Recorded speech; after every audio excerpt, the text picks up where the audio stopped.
Hey, good afternoon, Patrick. How are you doing today? I'm great. How are you doing, Carol? I'm good. Thank you so much for being here. Is the sun shining where you are? It's beautiful outside. Oh my gosh, I makes me want to leave this living room and go on a hike or something. Oh yeah, One of the privileges of being in the natural state, right? We always have that kind of stuff just uh, you got it. in our backyard. So for everyone who's joining us today, this is Patrick Ralston, the director of the Arkansas Arts Council. Patrick, we had the privilege of speaking with your colleague a couple of weeks back to learn a little bit about the community engagement role specifically, but I'm really excited to hear about just the top level perspective of what it means to be an arts council and how we engage, at the federal level and with other state institutions and just all of that good stuff that comes with your experiences. But before we go there, I'd love to understand a bit more about how you ended up in the position you're in today. So, have you always been passionate about art? What was that like? Um, I am not a I am not a classically trained artist, but I grew up with art. My mother, when I was very young, there were always paints and opportunities to participate in art.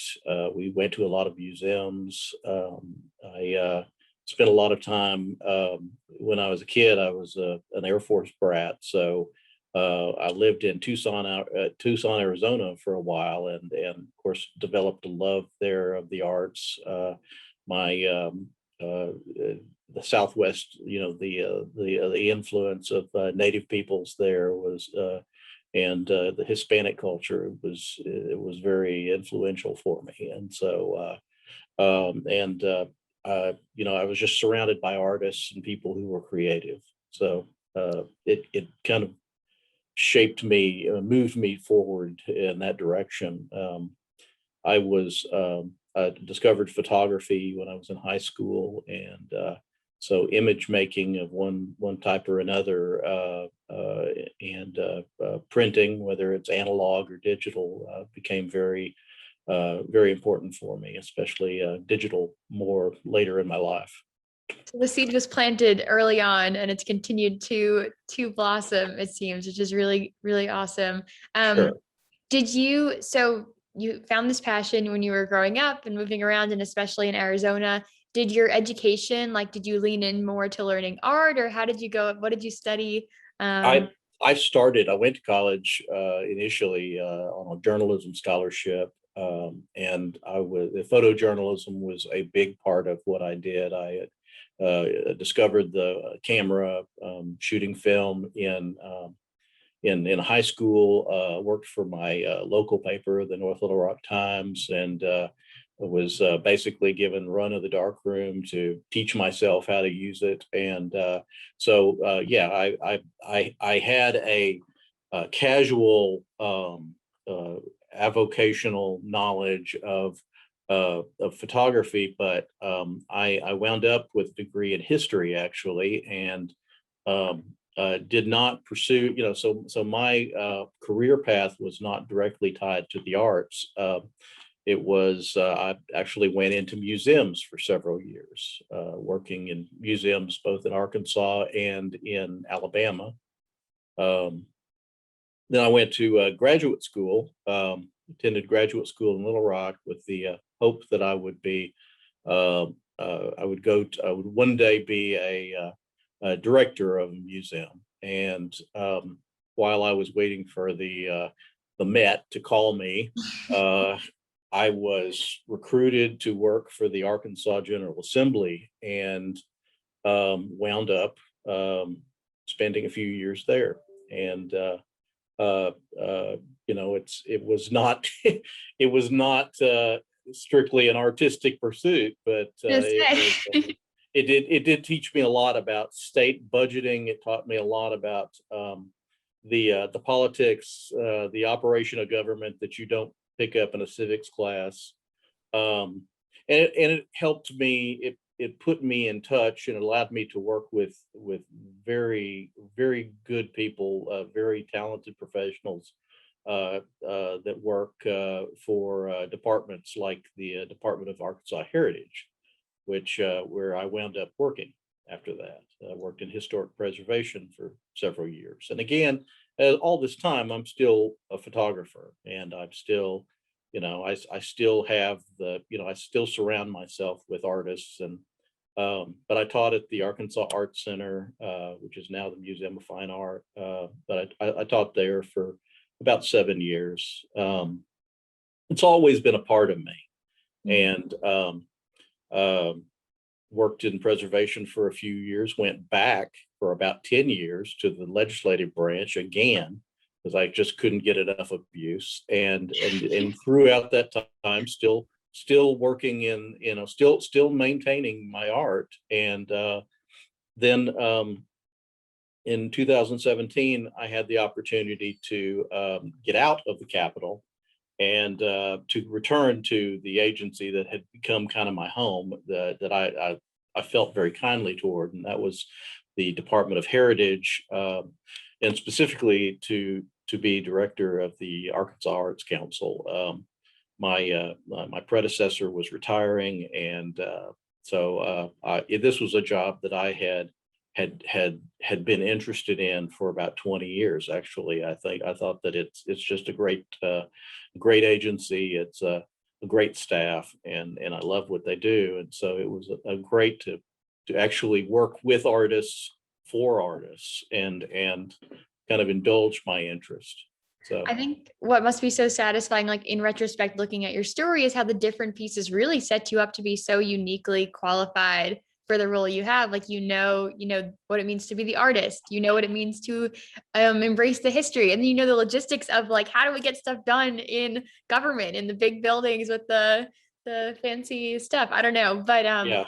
that must have been really valuable. Can you explain a little bit? So preservation in museums sounds like it would be more manual work, and then the assembly, like I'm thinking like more policy stuff. Like, what were your responsibilities in those spaces? When I was in museums, I started out as a museum registrar, which is managing, cataloging the collections of museums. I worked for the Museum of Science and History in Little Rock, which is now the Museum of Discovery, and then I worked for the Anniston Museum of Natural History, which is in Anniston, Alabama. And so it was the Anniston Museum was an accredited museum, and just a real education for me. But I worked with everyone from exhibit designers to I worked with the board in Anniston. So I learned the politics, the politics and the multidisciplinary challenges of working in a museum, a large museum or medium-sized museum. And that got me interested in the management side of it. And so that kind of propelled me into graduate school to study public administration. And but again, I've always been interested in the creative side, the exhibit design. I've friends who are exhibit designers that I met in Alabama, and I've now moved all over the country, and are just amazing creative artists slash graphic designers slash architect. There's a lot that goes into the installation of a large exhibit. I had the privilege to interview a woman on this channel, actually, who is did exhibit design things for the Smithsonian. And it sounds like such an interesting job. I know why you would have thought it was interesting. Yeah. You mentioned that this museum was accredited, and I like to harp on the terms that I've not heard before. Like, sure. I know what accrediting is, but not in the museum sense. What does that mean? It was accredited by the American Association of Museums, and that is the gold standard for museums in terms of the way you are set up, the way you're structured, the way your education programs are run, the way you manage your collections, and especially if you're a history museum or a natural history museum, that you follow best practices in preserving your collection and conservation of the materials, interpretation, the interpretation and education that is done in your exhibits. It's a tough job to get a museum accredited. I have participated in an accreditation. I've never seen it all the way through, and it was tough work. So it takes And a long time, it took sounds a like. long time. I mean, they had just finished it when I got to Anniston in 1992, and it was and they were an amazingly talented staff, and they were the shine of new accreditation was still on the museum. I mean, it was a terrific. Terrific place for me to kind of get that education and in public history, cultural management. I like to think that the lessons that I learned there extended past just natural history. It was about the management of a large facility that was publicly chartered, had a nonprofit component of it, and anyway, it was a real treat. It was also the fact that I was, starving to death, and so my wife and I at that time were starving to death, and so it was an education about real life. So, Which happens to all of us at one yes, point or another. We get a little hungry, and then yeah, it motivates us, right? I think that the accreditation is really interesting because when I think about it for other industries, like for a restaurant in New York, there'll be like accreditation of like the quality of like the sanitation, and that's important as a consumer for my decision making because sure, I don't want to get food poisoning, right? I don't want to get sick. Um, right, or in the film industry, maybe it motivates people to go see your film, or it makes a director more appealing to work with. It helps them get the higher level actors and actresses. I don't know. In the sure. museum world, does that accreditation enable more funding? Like as a consumer of museums, I don't know that I was aware of it for it to influence my decision making of what museum to attend, but I wonder how it plays in. It does. It helps a museum pursue funding opportunities, both private foundations and public, like the Institute of Museum and Library Services, which is a federal agency, and the NEH, National Endowment for the Humanities. I mean, all of these funding sources, the idea that you have met the standard of best practices in your museum for the way you take care of your collection, for the way you interpret your how your mission is structured, how you interpret your collection and your exhibits. It's the same. It's very much it's the same idea that for that we have for accreditation of higher education institutions. But it is that accreditation is done through this professional organization, the American Association of Museums, and so it's a and I think I have to apologize. I think they may have changed their name, but AAM is how we always referred to them, and I'd have to. You might want to check me on that. Yeah, But sure. But no, that's really helpful insight. So thank you. And you mentioned the politics of the museum world, and I'm wondering if that prepared you for the politics of the political world. Like, what did you end up doing in that General Assembly? And let me tell you, nothing prepared me for working with the Arkansas General Assembly. I assure you. I had the politics of museums are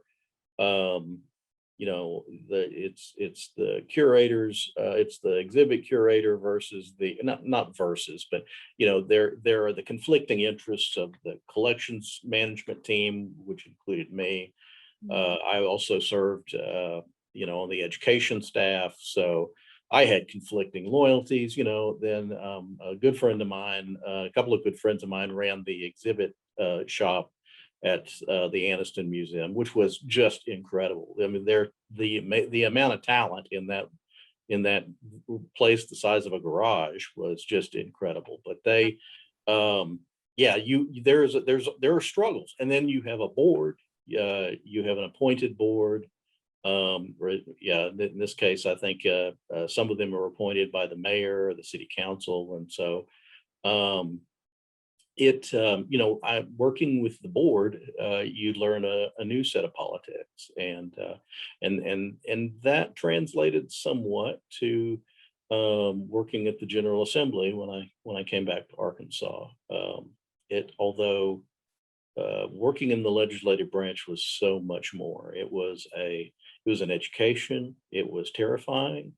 I met a lot of people who I've known all through my career, but and in the those connections to this day, whether they were in had anything to do with the arts or not, they helped me and inform the way that I do my job at the Arts Council.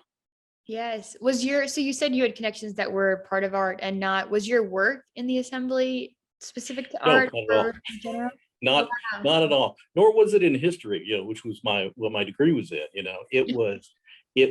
I actually started out um, as a budget analyst. Now we all called ourselves analysts, and as one of the first things you learned is that being an analyst was deceptive. You spent time analyzing things about 10% of your time, and the rest of it was staffing committees and um, moving the political process, whether it was review during the interim or whether it was making law in the sessions when they were in session.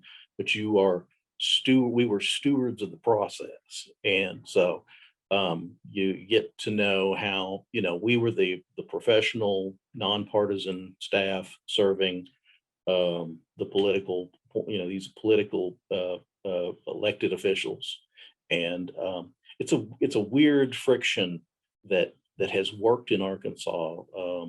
Like I say, the staff is largely nonpartisan, and so the people who staff the committees are nonpartisan. They serve both parties equally, all comers. And so I learned a lot about diplomacy and just the process, the political environment that the agencies work in. Yeah, it sounds like you had the opportunity to interact with so many different moving parts. And like analyst is so funny because I think it gets thrown around in every industry for like Mhm. there's an analyst for something, but it was really like a project management, like process analysis, kind of like making the pieces fit together. Kind And of. well, I learned, the thing is, I learned a lot about uh, uh, public policy, the mathematical statistical side of public policy. I knew a lot about that coming out of grad school, and certainly there was a component of that. But the talents that keep you alive in working on the legislative staff are the ability to understand the written and the unwritten rules, that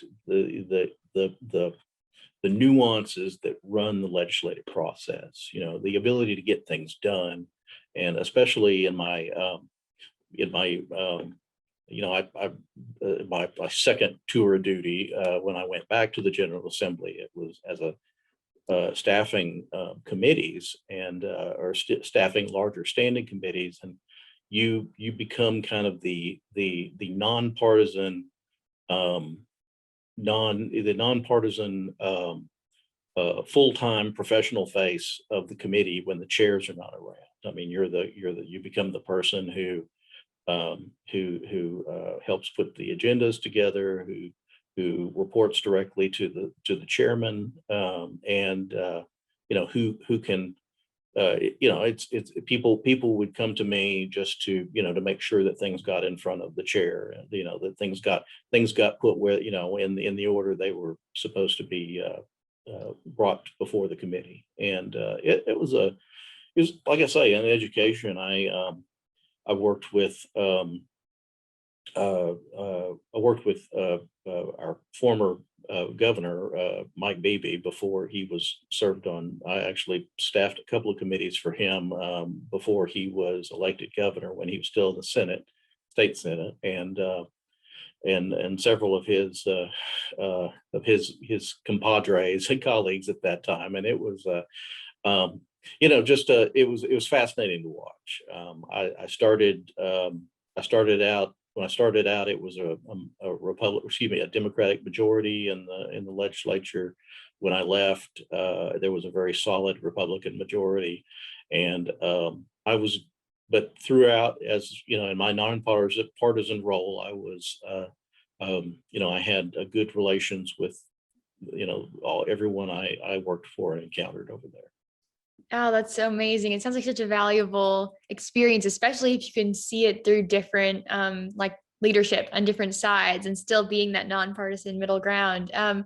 You mentioned some of the ways you learned that there was like unwritten rules for getting things done. I wonder if these are not trade secrets, if you have any best practices when someone's in a position where they're like, I'm nonpartisan, like there's all the other decision makers, but is it about creating favor? Like, The first thing I tell people is, I'm not going to, I will not give you any, I will not impart any advice that's illegal that will get you in trouble. no, I don't mean when I was the best, if you have business before a committee, or if you have business in the Capitol before legislative committees or with the legislature, period, it pays to understand the process. And one of the best ways to understand the process, depending on which committee you're working on, is to get to know the committee staff. And so, and I worked with a lot of people who were trying to learn the process, because you don't have to learn the process until you have there's a bill that affects your profession, or affects your life or your job, that you have to oppose or support in the Capitol. And so I did a lot of education and hand-holding with people that had business before our committee, and I did a fair amount of education and hand-holding with legislators. I mean, term limits means that by the time you get to know what you're doing, you're termed out. And they've loosened term limits a little bit, but still there's a lot of education that the permanent staff in the General Assembly does for the incoming legislators. And we tried not to. We always tried not to involve ourselves in the politics. There's some things that are very much branded as Republican or Democratic politics, and then there are, but the operation of I had a great boss when I first started there, who told me, he had a few great one-liners. One of the things he told me was, we are priests of a process, and we are not in the world. We are not of the world. We are in the world. And he had a very biblical view of it. Works on so many levels, though, like very symbolic. He also told me that probably one of the, if I ever write a memoir, this will be the name of it. He said,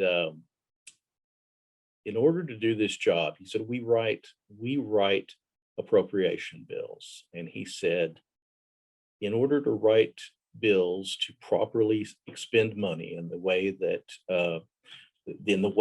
it's intended, you have to have malice in your heart. You have to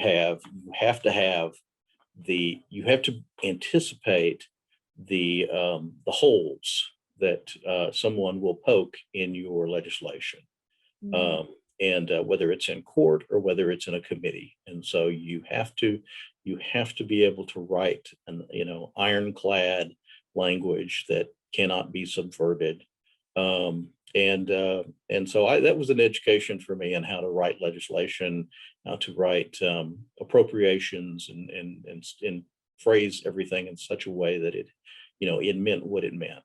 And because there are people who make careers out of interpreting or deconstructing legislation, and as when you're spending money, you don't want any confusion about how you want to spend that money. Yeah, I think the overarching message in like like the unwritten rules and the writing of legislation, just do your homework, like know who you're working with, know how things get done, and know what they're going to throw at you. Be prepared, be ready. Um, Right. so I think that that's great. And it's going to resonate regardless of what field you're in. You just do your homework, be prepared. Now, having said all that, I am more than happy to be a tourist at the Capitol and no longer a permanent resident. So, I don't have, I didn't take just a lot of that with me, except, a lot of good experience and some good friends. But it's, I honor the people that still are able to do that job and put in the long hours, especially this, like this year, in an odd numbered year, and a full legislative session is it's a tough row to hoe. And I you know, will. I had my first legislative session that I worked, I had a newborn baby at home, and so I just remember those days, and it takes a lot of fortitude to make it through. Yeah, so thankfully some people have it on their heart to do that, and some people have it on their heart to run Yeah. arts councils, and it's all good. We all fit into the big equation. So I love though that it was part of your journey, and you mentioned that the arts council, was in the back of your head maybe for like 20 something years. You're aware of this role and this team, and you were interested in Right. it. So I wonder if in that time were you engaging in conversation with the arts council? I think that's going to resonate with a lot of people of like, I have a dream to do this thing with my life, but I'm not in the position yet where I want to enter that. So how do I keep myself top of mind with these places? How do I continue to prepare for that role that I'm dreaming for? What did that look like for you?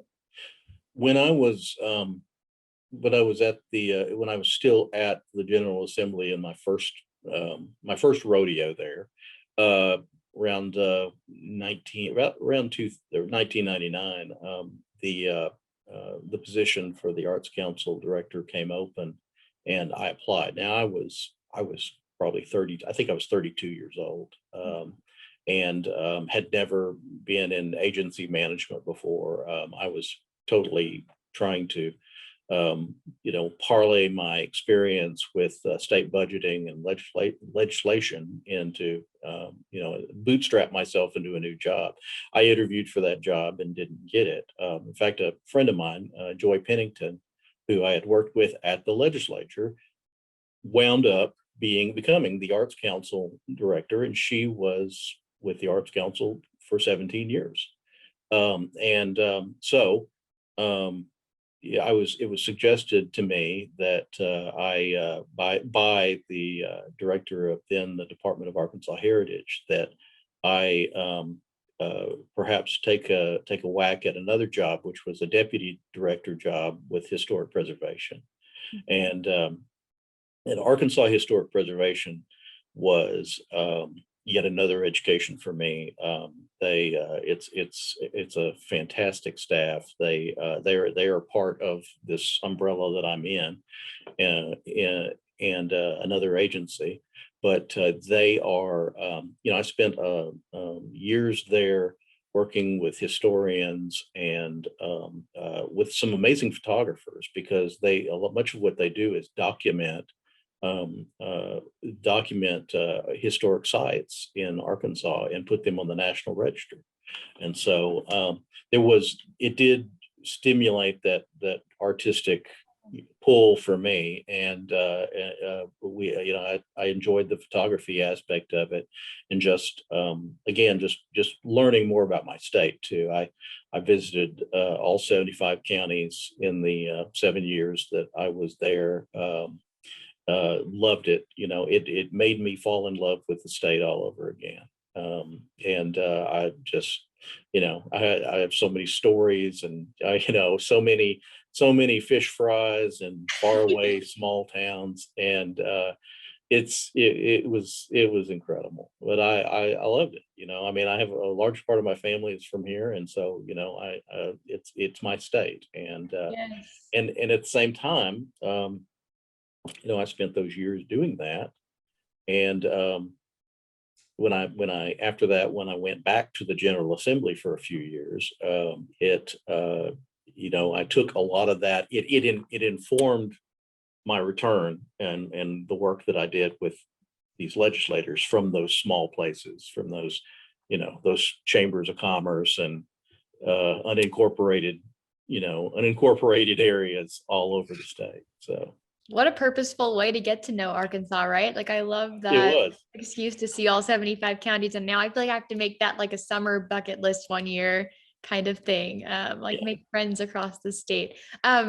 So last time we spoke, we talked a little bit about how the different like departments are organized, and the Department of Parks Heritage. Was preservation under the same umbrella? And could you speak a little bit to like the history of the Arts Council and where it fits into that structure? Sure, sure.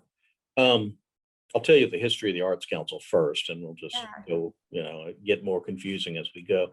The Arts Council itself is a product of legislation passed on the federal level in 1966, which created the National Endowment for the Arts and the National Endowment for the Humanities. And the one of the in creating these funds that would distribute money for in the case of the arts to encourage and develop arts experiences for all Americans. They like so many things, they needed partners on the state level, and so the legislation required that each state create an arts council, or an appointed body that would then have a staff that would be able to administer the grants that were given to the states from the NEA. And in this case, it was created by a governor's executive order. The Arts Council, Arkansas Arts Council was, and I'm still not sure exactly how it was staffed or functioned there, in the very late 60s, early 70s, until 1974, when the brand new Department of Arkansas Natural and Cultural Heritage was created, and it was kind of a natural fit under that umbrella. And DANCH, as that was called, it was a collection of small agencies that were of a cultural or history nature.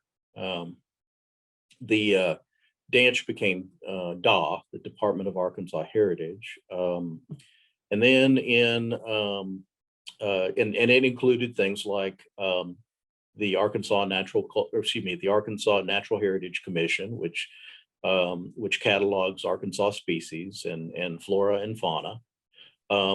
It also includes the Historic Preservation Program, which is like the Arts Council it's an agency that is anticipated in federal law, and that it's what we call a State Historic Preservation Office, the SHPO. and they have, or the SHPO, if you want to call it. It's but the SHPO, so they have they were created and anticipated by federal law, and they get federal money, and they have certain regulatory duties, in fact.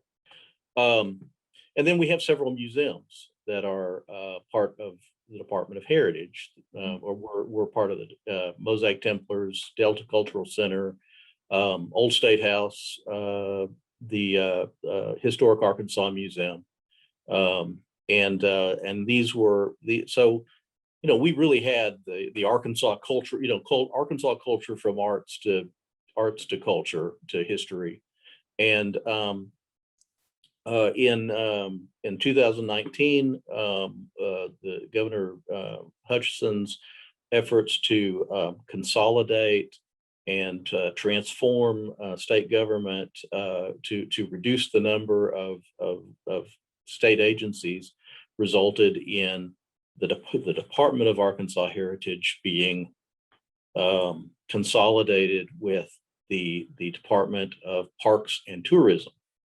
So, which are two, themselves, two very different divisions that have existed together.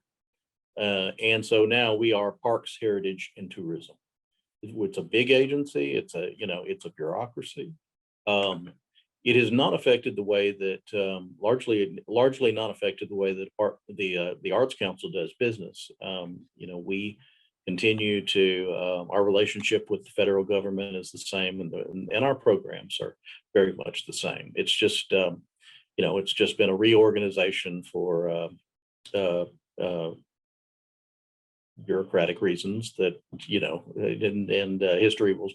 history will tell us how well those intentions were served. But Yes. Either way, I'm still here. So Right. And thank goodness. I as a young professional, like went through a restructuring once recently, and it was everyone gets so nervous, like what is it gonna be for me? And then at the end of the day, like some seismic things do change, but in your day-to-day, like you're like, all right, it's all right. I still know how to do this. This is still my mission. And so right. I know what you mean. I want to talk now about like specifically for the Arts Council. So you're part of this bigger organization, but the council itself has a pretty wide breadth of responsibility, and you, like you said, you stretch a dollar pretty well.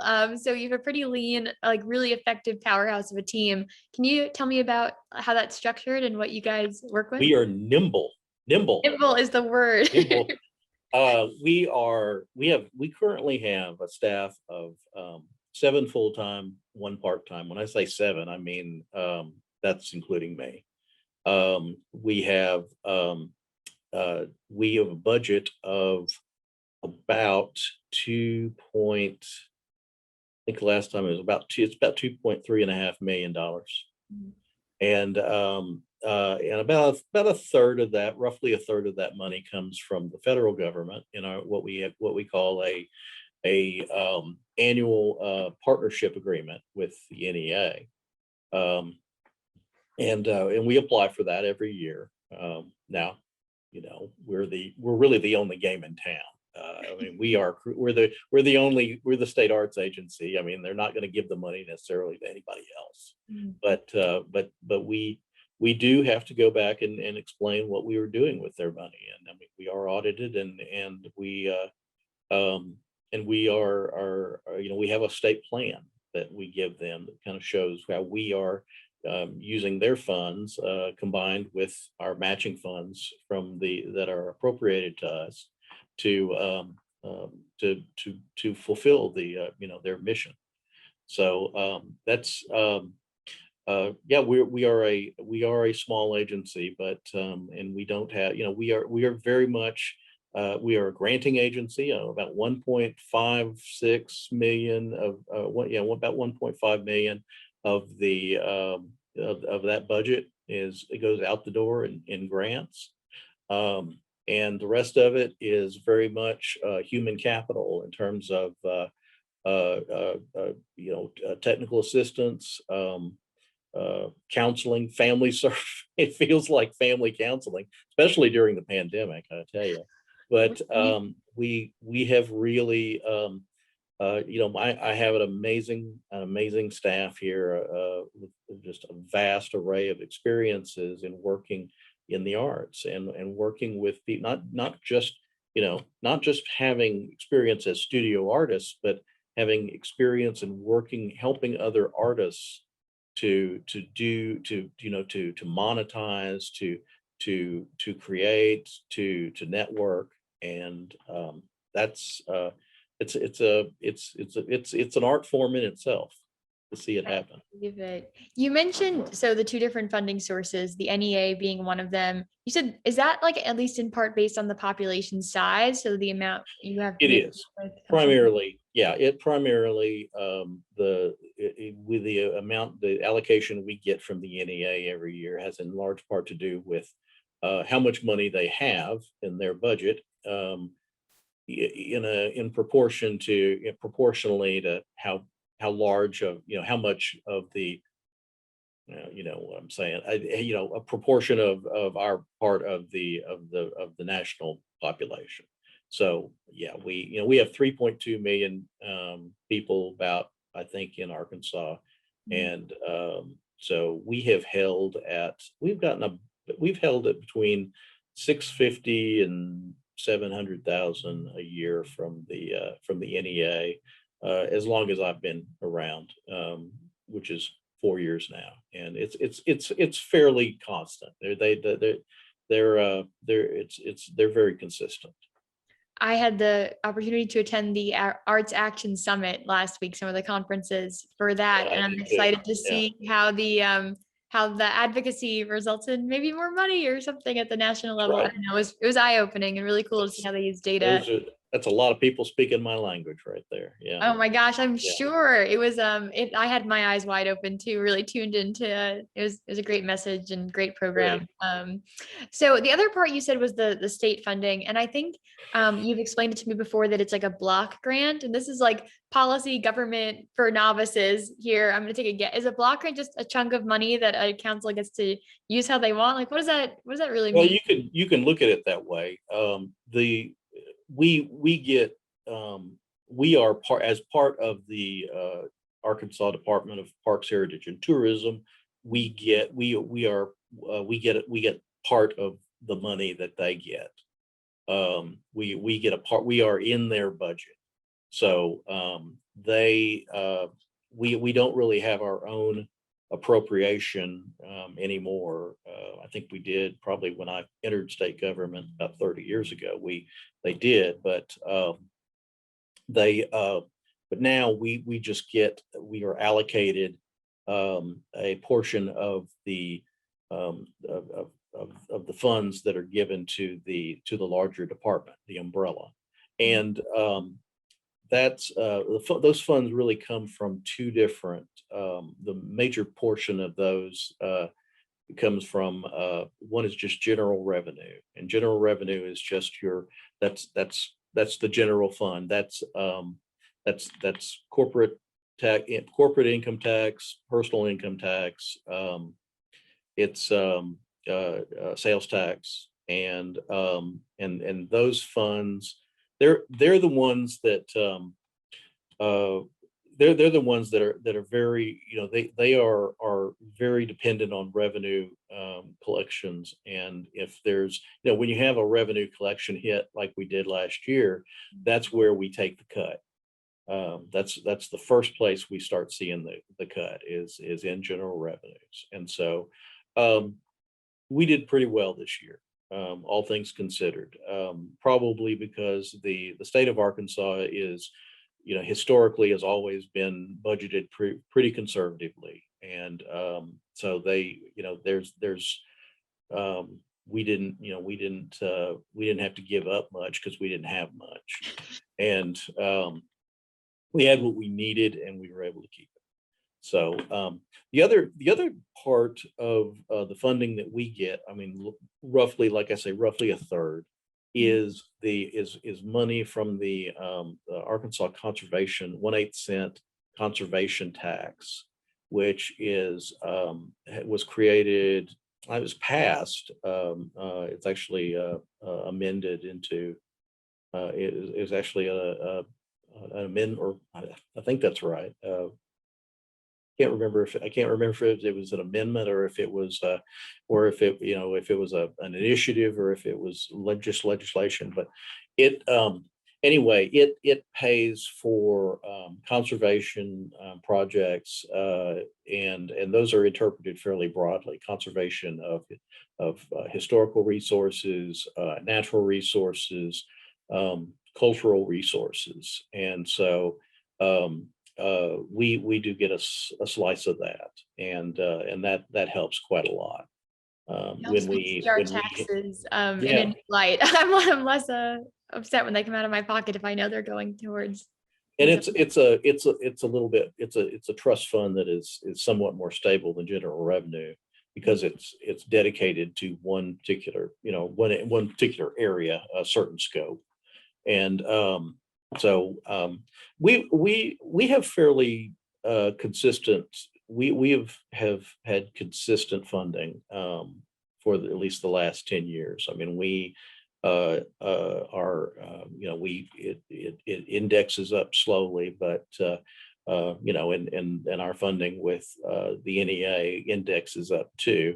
But we've had, there's been a ongoing and consistent commitment from the General Assembly and from all our various governors to continue supporting the arts. And so there hasn't been any major cut in our funding. And now, the problem is that the pool of applicants for grants continues to grow.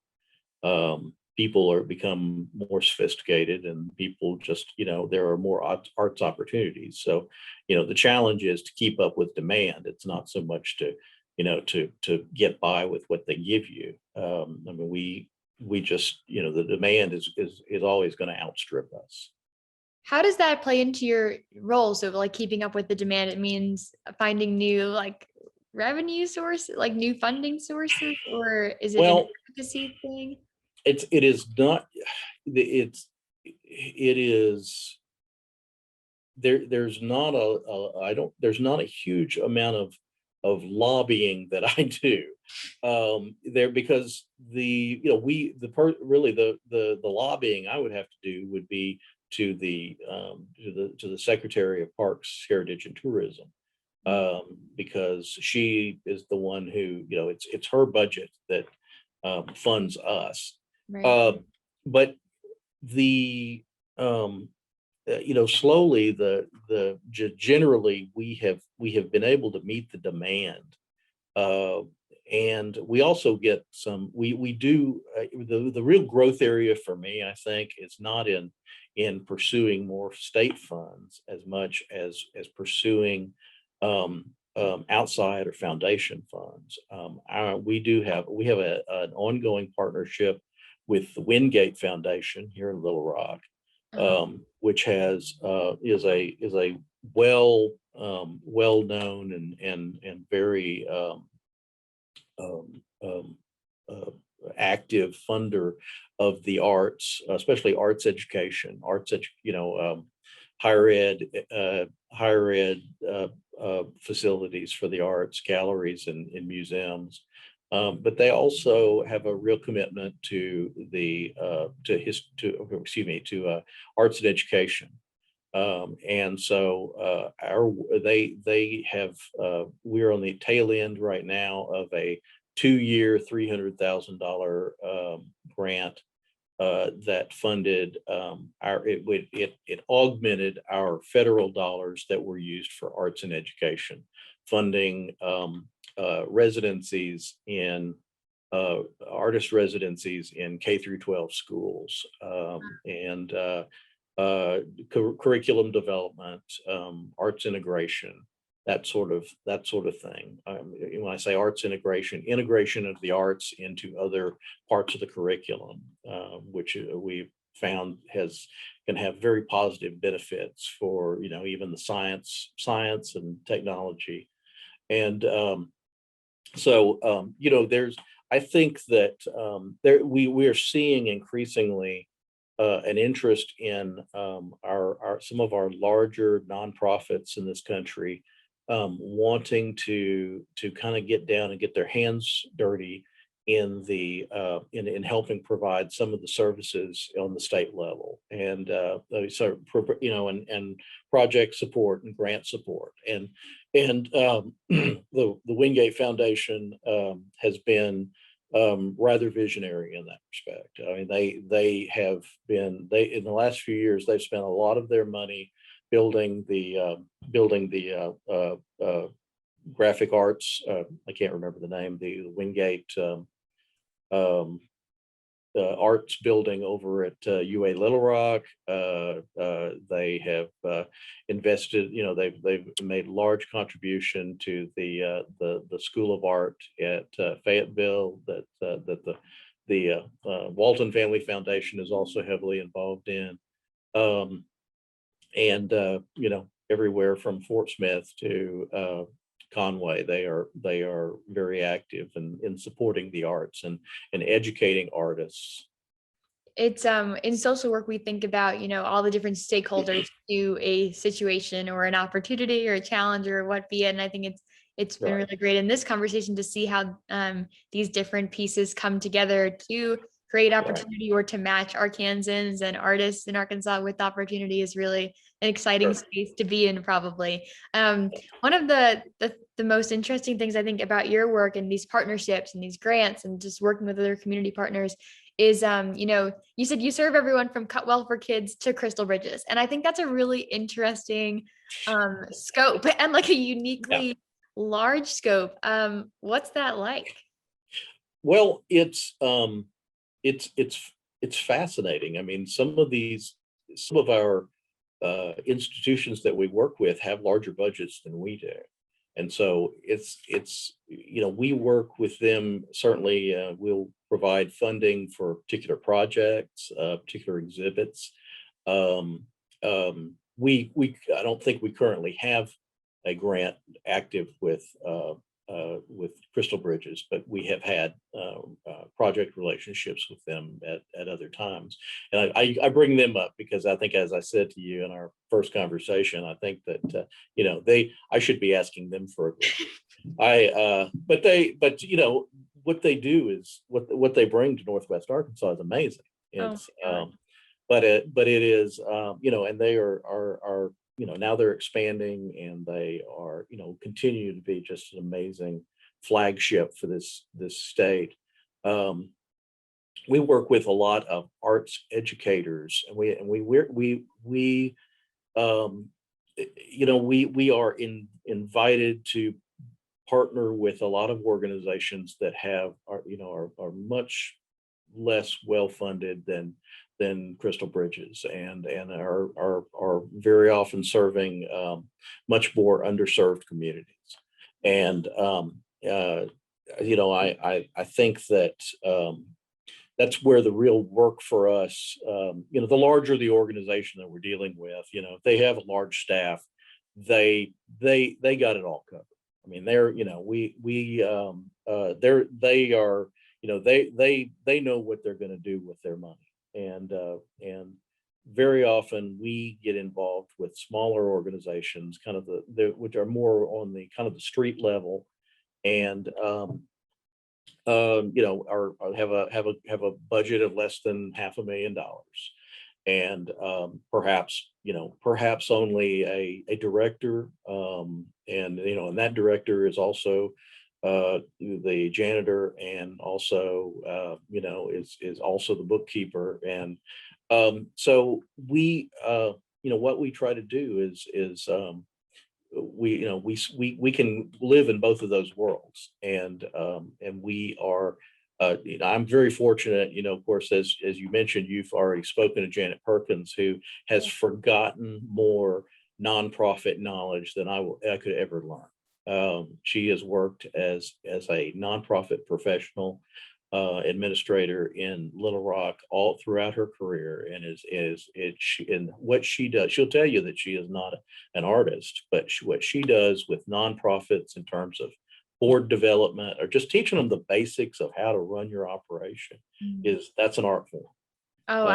And yeah, she's so smart and so kind. And we had the most, I mean, I don't know about her, but I had the most fun speaking with her recently. And what's cool about you mentioning Janet, so she talked about how maybe like one of her initiatives would be to get, like the grant writing workshop to the Delta, right? Like just accessibility measures that are so important and so needed. I imagine that the Arts Council has always existed with, like a similar over like big picture mission, but maybe year to year, the way you focus in on that mission changes. So I wondered if you could speak to how that mission looks right now, and your objectives and priorities and all those fun things. The people in my job, people in this role in all the states, that certain trends come on, and the the conventional wisdom is that what we view ourselves in many ways as not, we are certainly not arbiters of taste or arbiters of culture.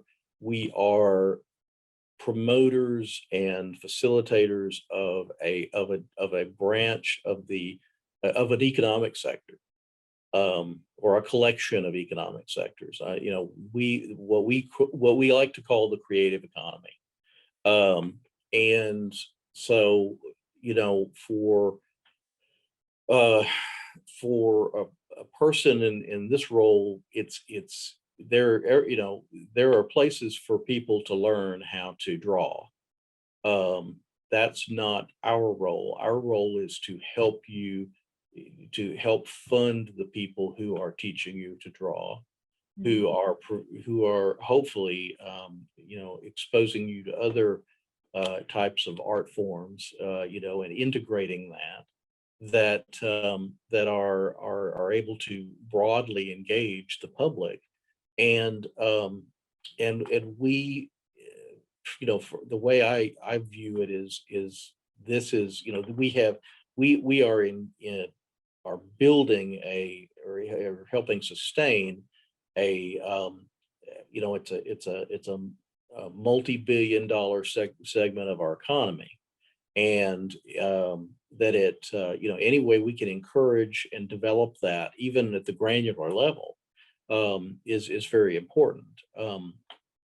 I have, speaking for myself, there's a tendency, and we talk about a lot in when we get together, when state agency heads get together. There's a tendency to get very comfortable with the idea of, the squeaky wheel gets the grease, or maybe it's the biggest wine and cheese function gets the grease. If you're in a place where you have a lot of museums and a lot of high profile museums, well staffed, a lot of organizations that have a high profile, they may not be well funded, but they're out there really working. You could get very comfortable just dealing with the nonprofit side of this, where you are, you become more focused on the grants to the various organizations.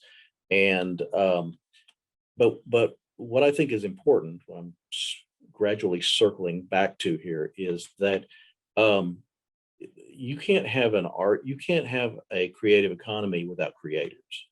And that means that you have to have artists. You have to have artists somewhere in there. You have to have someone has to be teaching art.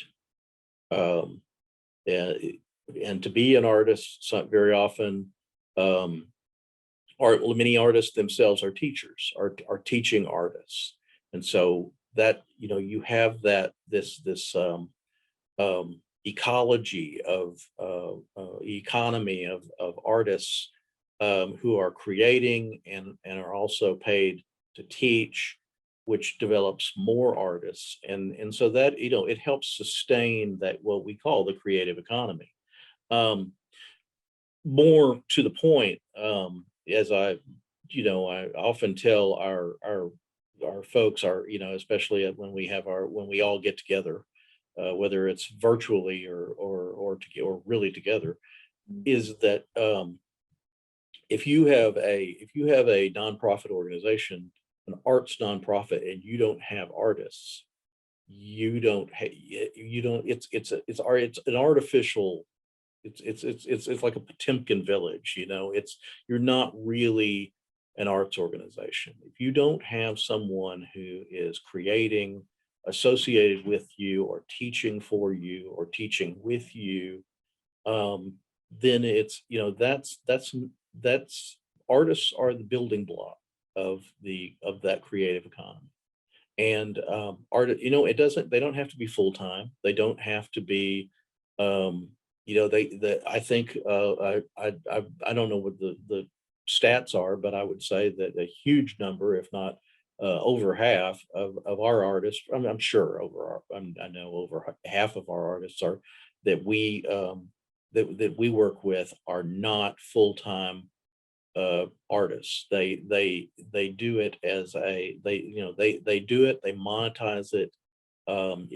Some of them make a good living off, at least in part through their art. But um, we encourage artists to pursue portfolio careers where you monetize your art in different ways, whether it's through commissions or teaching, or um, through things like holding or proper royalties. As you can diversify your portfolio. But that's again, that's how we encourage these people to build that more diverse portfolio, and monetize the work that they do, to create what they create. And that's what I'm most proud of, is the challenge, would be the challenge of building that community, and building, creating those that workforce. So Yes, there's so much wisdom dropped there. So thank you. I think some of the things that stood out to me, especially, are what you said about, making sure that artists are part of your coalition. Anytime that yeah, there's a social problem or something we want to address, like, that population should logically be represented, but so often we don't see that play out. And so the intentionality to make sure that artists are part of the institutions that are creating opportunities for artists makes a lot of sense, and is so important and foundational to everything else that comes from it.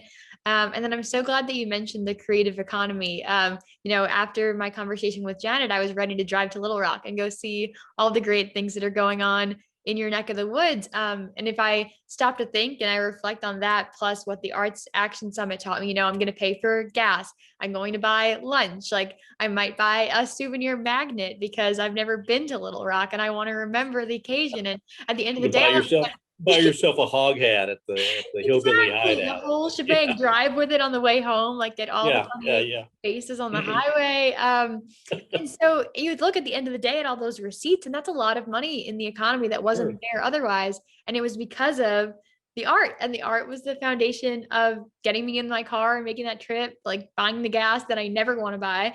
And so it's so valid to just acknowledge that it is a creative economy. So I'm really glad that you brought that into this context. Sure, and that's those numbers, the way those numbers are figured.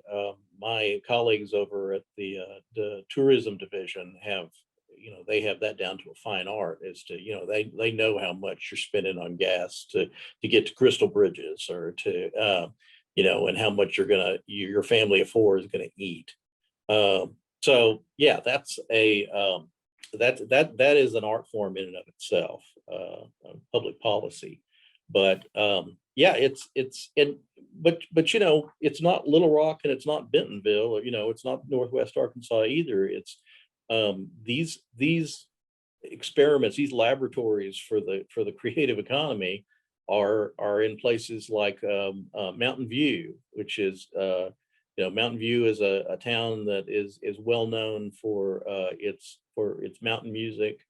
But there's good fishing up there. It's beautiful vistas, but it's home of the Arkansas Craft School, which again is serves a community of artists.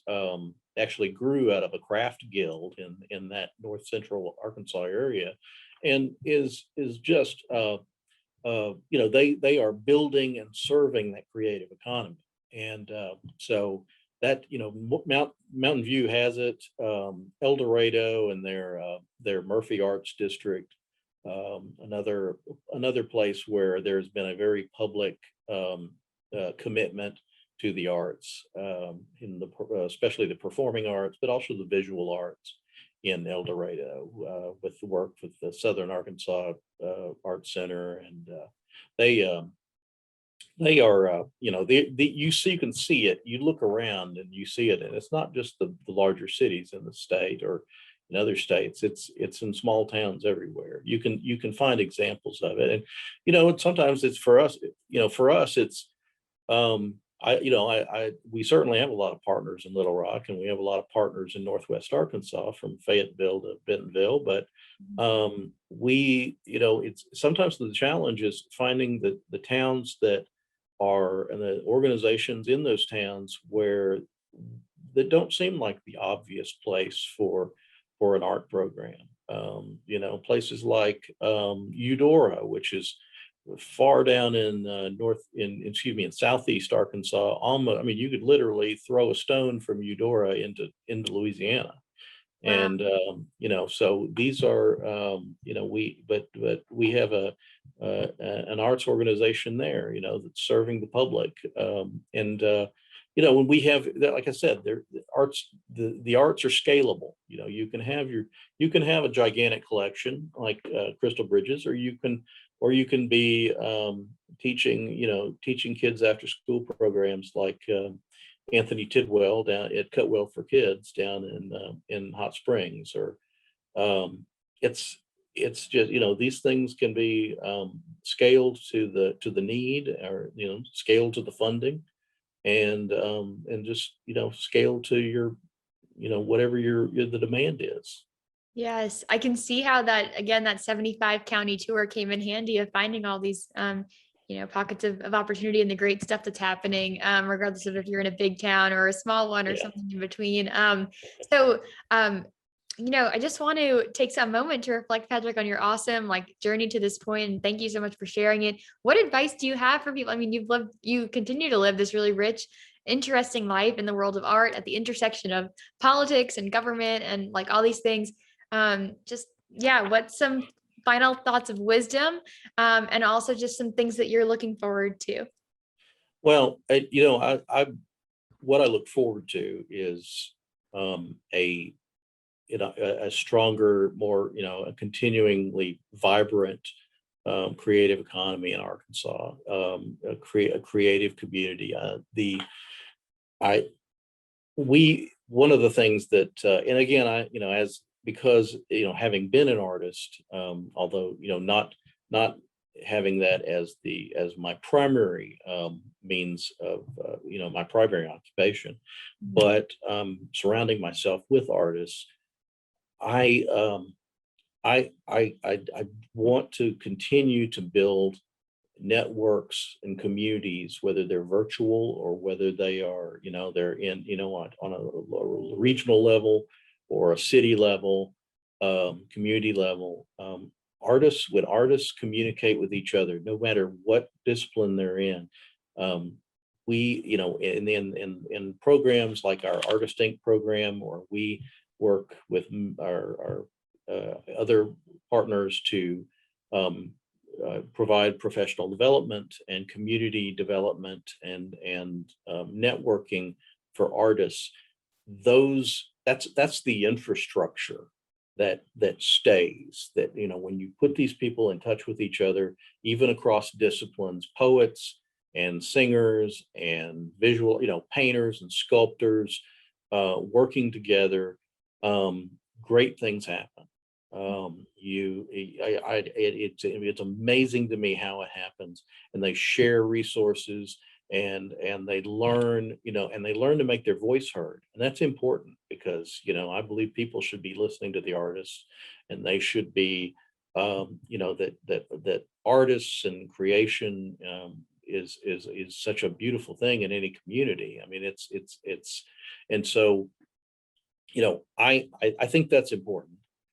The other thing that I am really committed to is I am what is politely called a mid-career professional, and I've been in state government in Arkansas for 26 years now, I think, and so I won't, I will not be here. I will not be in this job for 17 years like Joy, my predecessor.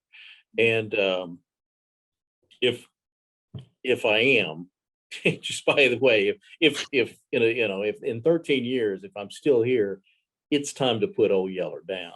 Okay, it's so I don't need to be here. So, but more to the point, more succinctly, the Arts Council, I'm what I'm doing here is not trying to leave it in my image. The Arts Council that I leave will be younger, the staff will be younger, the people we serve will be young. The people we serve will not be the traditional, um, traditional white middle class, man and woman.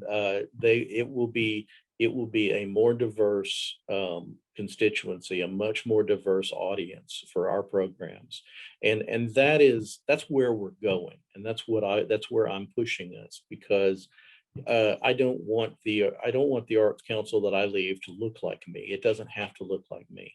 It needs to look. It needs to look like people who are my children's age, and I'm very serious about that. I want to in terms of the people that we encourage to get on our council, in terms of the people who work here, in terms of the people and the programs that we do. We serve all Arkansans, and we need to so we have a commitment to we should have a commitment to diversity and equity and accessibility and inclusion. It's something that is has always got to be built into everything we do. And I just the now that's my manifesto. Now, what I'll tell you is I love coming to work every day and working with people, working with artists, seeing art, watching performance, and helping to make things happen, helping those people to make things happen. That's what I love. That's what this is all about. And the more, the better. Oh, so special when we every day love what we're doing and feel inspired by Absolutely. it. And I think you just painted a really inspiring message too. There's so much changing in the world right now, and to be part of that vision for a more expansive, more inclusive, more accessible future from wherever we're seated and whatever capacity of leadership or thing we're owning, it's great to lean into that, and be part of the change and the history making. So Patrick, it's been such a privilege. I so appreciate your time and explaining what you do. I can't wait to share this conversation.